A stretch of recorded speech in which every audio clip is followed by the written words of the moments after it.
Can you please state your name and your date of birth? My name is Sergio Perez. My birthday is July 28th, 1983. I first came to Venice in 1990 with my whole family. Prior to that, we had visited here in 1987 when I was 4 years old, but moved here in 1990 with all my family. My father worked at the Great Western Steak and Hoagie Company, which is a staple in Venice, for over 50 years now. He started working there in 1983, and in 1995, pretty much had the opportunity to buy the business with his partner, who was also an employee at the time.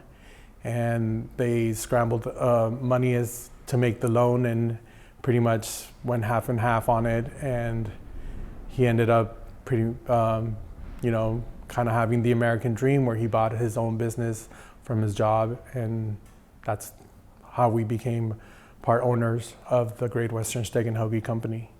I remember when I first moved to Venice, it was such a mind-blowing experience because I had never grown up to see such diversity, and and it was just in front of me all the time. And what we say is, growing up in Venice kind of shapes you and makes you aware of the diversity that goes on in this beautiful city and how that reflects upon the city's identity.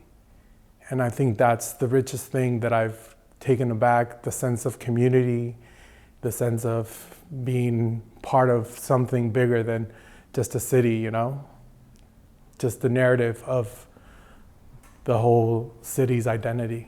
I grew up in the Lincoln Place apartments, and so that to me was a sense of community because my parents, both of them, worked really late hours, and sometimes we didn't have somebody to be there with us, so we had a neighbor take care of us, knowing that we would be okay as long as we had somebody that was around. It's a kind of sense of community. We look after each other. If you need it that day, if you need somebody to help you out, you could always reach out to a neighbor. Playing Little League, I became with a lot of good friends that I still talk till this day because our families were forged into kind of this bondhood, like we have to take care of each other. And coming home from after school and skateboarding to the boardwalk, or meeting up with friends kind of at the pavilion back in the day, hanging out there. It was just, we didn't have what we have now, the distraction of a TV or anything.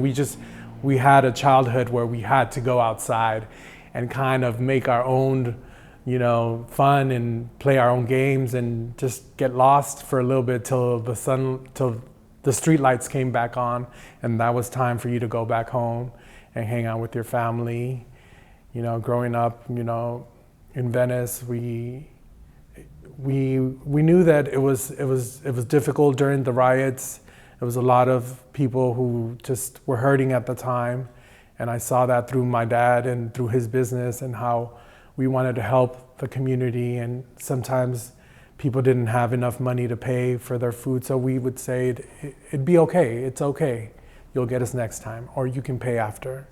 And things like that were just some of the things that stuck with me because we didn't know that people were struggling that bad. And you're thankful for what you have and what you can grow out of that. And till this day, I'm very, very grateful to have that opportunity. The Venetian Car Club was formed about 10 years ago. And again, it was out of the need to have something where we could come back, because a lot of the people that belong to the Venetian Car Club no longer live in Venice.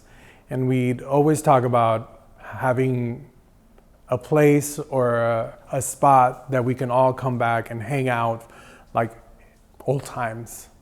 So that was very important to me, and that was very important to facilitate that for them, for people to come back and have a place that they can still call kind of home.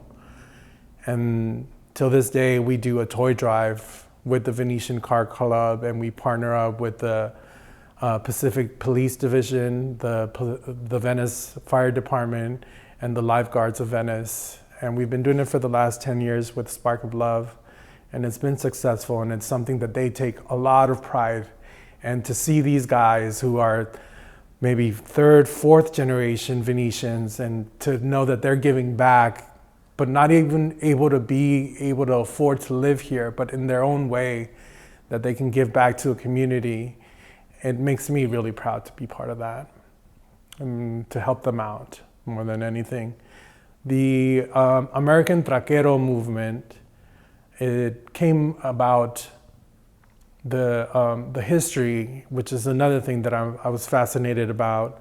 Before the cars, there was a trolley system that connected all of LA, and Orange County as well. And all these tracks were laid out by Mexican immigrants.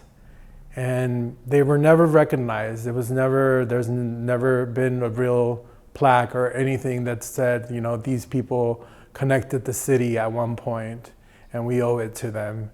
And it's amazing because all these, trolleys would end up in Venice. Back in the day when Venice was one of the biggest attractions that you could imagine. Till this day, people talk about how Venice is visited more sometimes than Disneyland, and it's to me it's amazing, more than the Hollywood Walk of Fame. And it's such a rich history, and it's such an amazing thing to be proud of. And I said, yeah, that's our city. That's where we come from.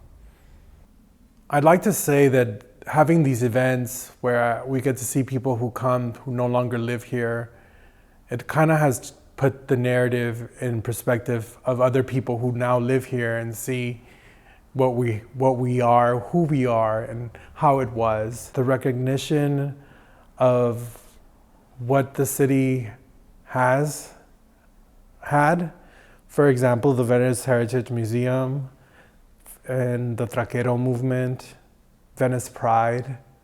I come from a background where it wasn't always easy to be, perfectly fine in your own skin. And I feel that nowadays we celebrate that and we encourage that. And I think it's awesome. I think no child should ever have to feel the way people did in the 90s for being who they are.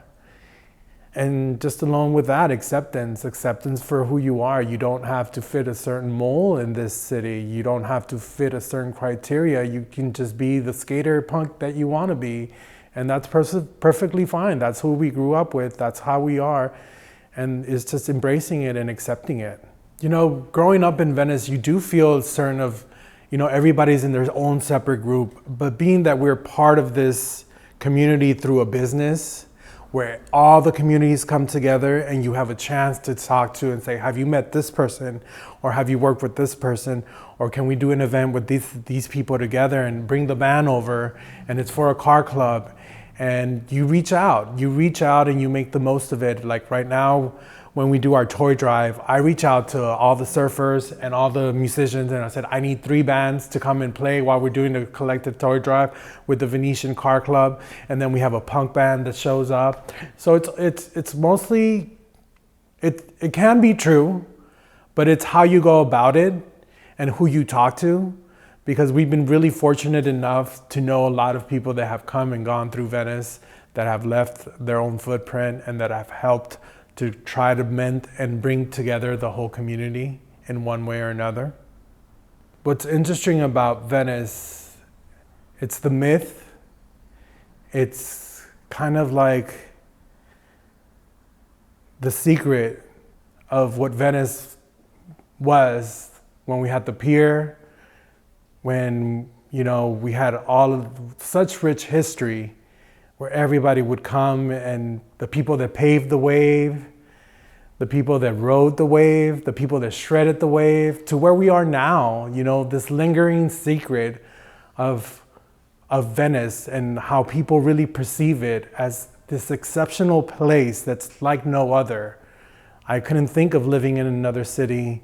I couldn't think of growing up in another city, because Venice is such a diverse city that it doesn't hold back. It shows you to your face what it is, what the gritty is, what the good is, what the bad is, and you take it and you go for it, and you just don't look back, and you grow up and you make some awesome memories, you meet some awesome people, and you don't take it for granted because there is no other city like Venice.